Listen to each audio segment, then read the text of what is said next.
So if you're anything like me, you will hate waking up in the morning to find yet another breakout and asking yourself what caused it this time. I've tried basically a million things over the years for my skin, and it's always really hard to tell what's actually working and what isn't, especially when you really want something to work, like a new skincare product, or if you really don't believe something will work, like a new diet, or I don't know, like a new medication. So that's basically why I decided to create myself this journal, so that I can actually track and see for myself when something's working, when something isn't, and actually find out what my triggers are when it comes to my acne. I've called it the Skinstory journal, and you can get one of these as well by clicking the link in the box. They're available on pre-sale. But I want to share with you today what actually happened when I tracked my skin for an entire year in the Skinstory journal. Oh, and with the last point that I'm going to make at the end of this video, you're going to need to hear me out because I know it's kind of controversial, but yeah, bear with me. Before we get going, I also want to add that this is my skin that I've tracked, and what works for me might not work for you, which is exactly why I designed this journal in the first place, because there is a lot of contradicting advice out there, and you will only really get to be an expert in your own skin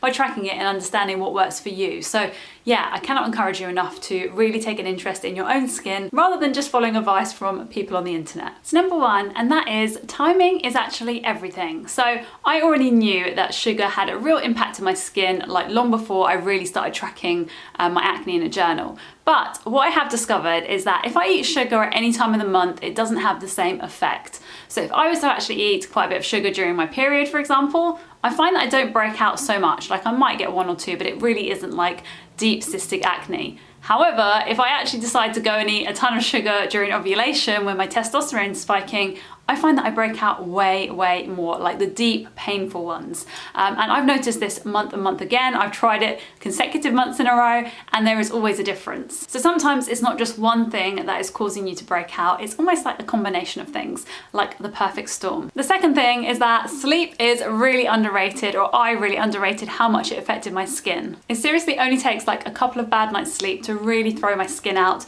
Like it becomes more congested if I'm not well rested. Oh, that rhymes.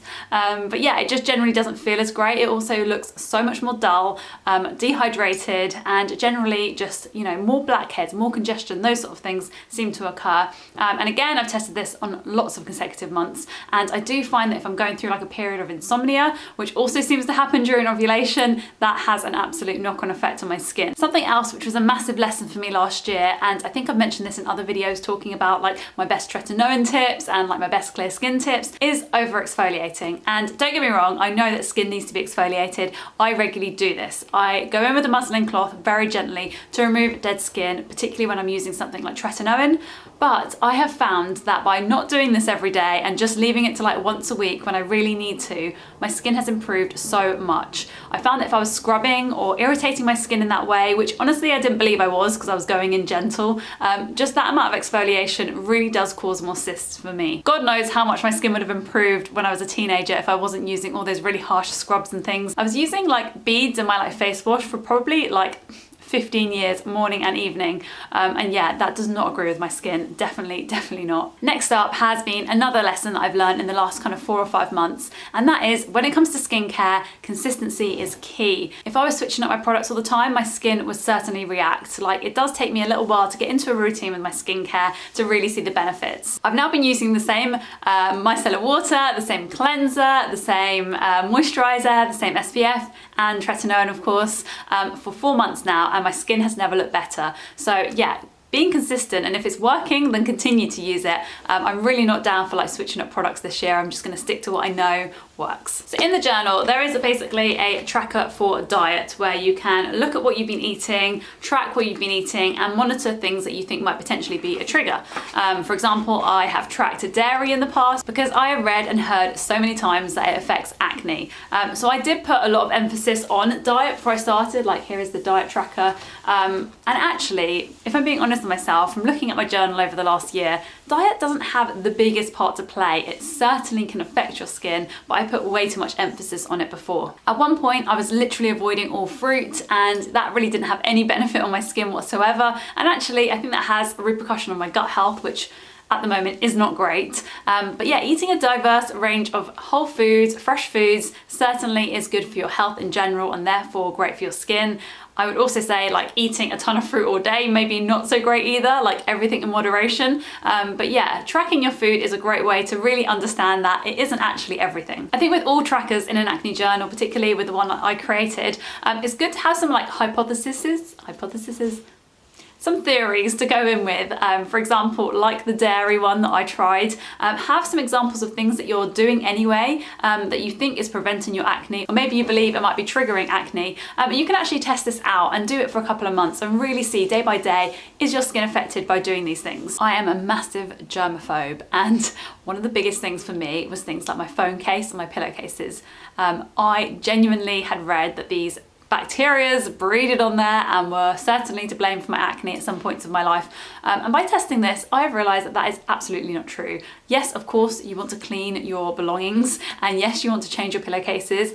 Every day is certainly not necessary and doesn't make any difference to my skin anyway. So if you are doing these kind of rituals or habits that you think are actually kind of tiring and unnecessary, test them in your journal, because yeah, I found for me that they certainly were not needed. Okay, so like I said, you're gonna have to hear me out for this one. I'm not saying you can think away your acne, because I firsthand know that that simply is not true. Like, I have struggled with really, really severe cystic acne at times, and I know if somebody has said to me you could just think it away, I'd have been pretty angry at that statement, because I think we all wish it could be that easy. But I have noticed that I'm breaking out significantly less over the last 6 weeks for a number of reasons, and one is actually including a daily meditation practice, which I've certainly tried to do many times in the past, but over the month of January I have managed to consecutively, that's the right word, consecutively do this for 10 minutes every single day. My mindset has completely changed over the last kind of year or so, and I definitely think that including this daily meditation practice has really kind of cemented that. But I've definitely noticed over the last year that my mindset has completely changed about my skin, and I think that's really happened because of my journal. So I really do understand what my triggers are, and I trust that my skin will heal.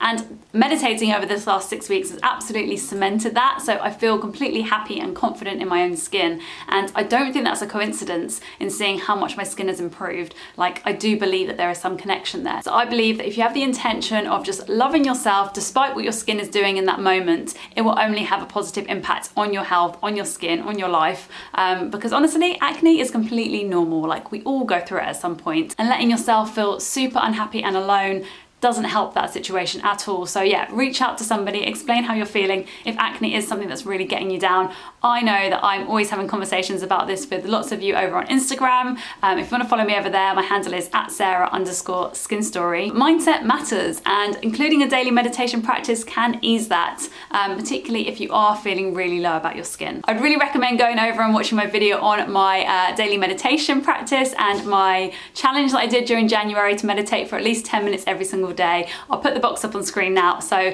go and click that, and I'll see you over there. Thanks guys.